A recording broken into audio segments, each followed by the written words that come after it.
The NFL ratings each week, whenever they come out, I guess the internet enjoys listening to me break these down. They do. These things do well on the internet. So I'm going to give it a go right now. And I don't care what you think at home. These are my opinions. Okay? Mm-hmm.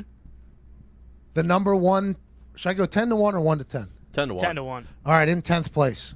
The home team for Los Angeles, the Los Angeles Rams, who started out like dog grumpy, have all of a sudden started to play good football.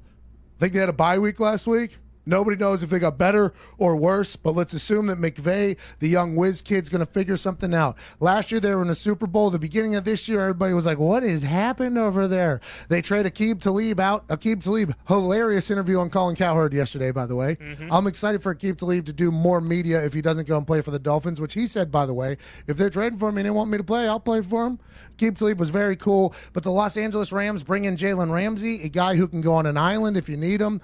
Maybe reboots that entire team in the confidence level, in the con level of the Los Angeles Rams. Well said. Number 9, Minnesota Vikings.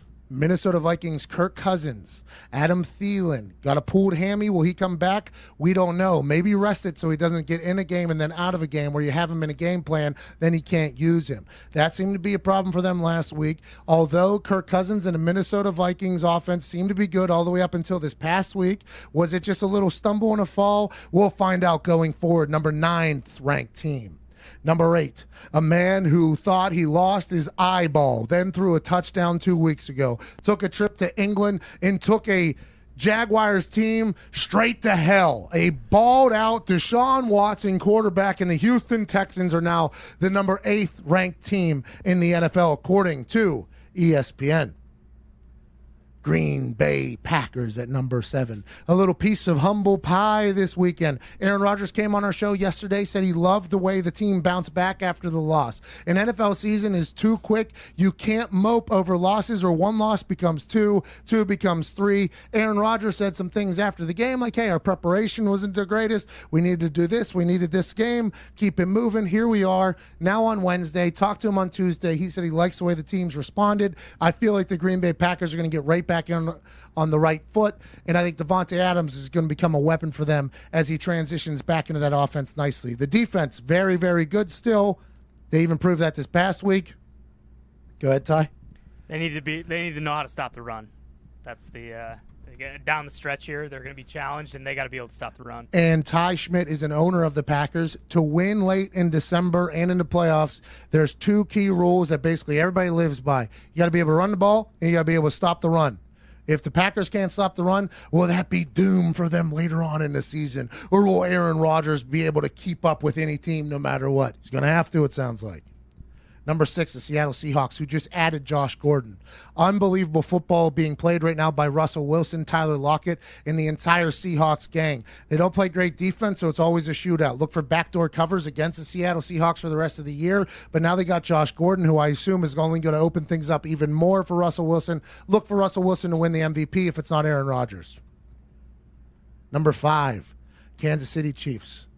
I have no clue why this is happening.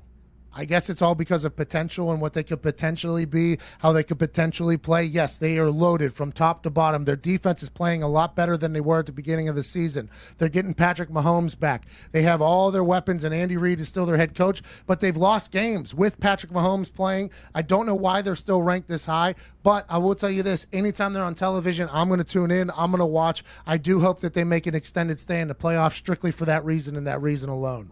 Number 4, the Baltimore Ravens. This Lamar Jackson-led team that has the ability to do things that no other team can do. They have 3 tight end sets with Hollywood Brown in there. They go with a pistol and 2 backs next to them. That offensive line says, hey, you want to talk about every other offensive line that's cool with us? We got Yonda, who everybody says is the best offensive lineman in history, and we got a quarterback that can make people miss. He's a mixture of Le'Veon Bell, Michael Vick, and he can throw the ball a little bit.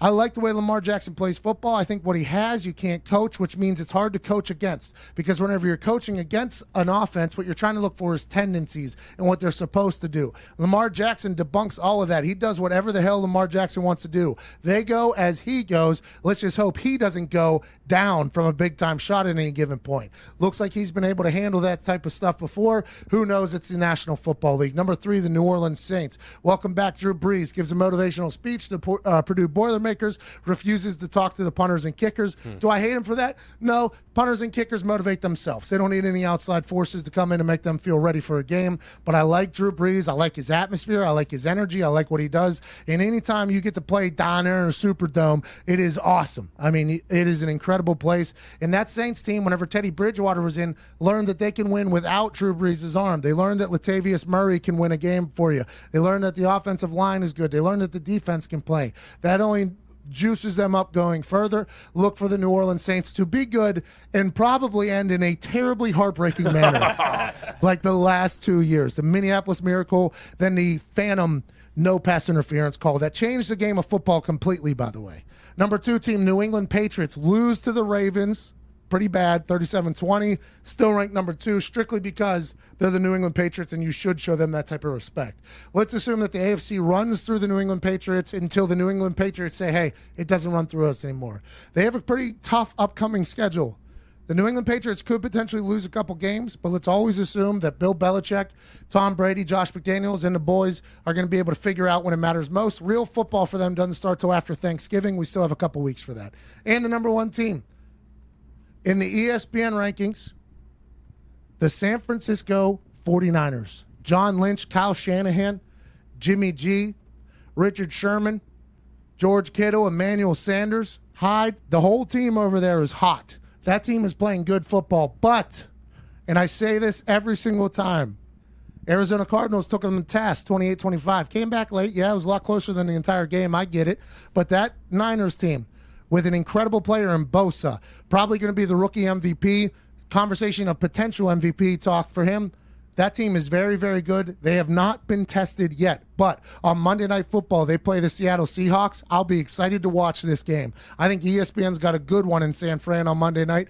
Pumped to see what we got from the Niners. Congrats to them for being the number 1 ranked NFL team right now by ESPN. And good for all the teams for trying their best out there, except for the Cincinnati Bengals, Miami Dolphins, and Redskins and Jets.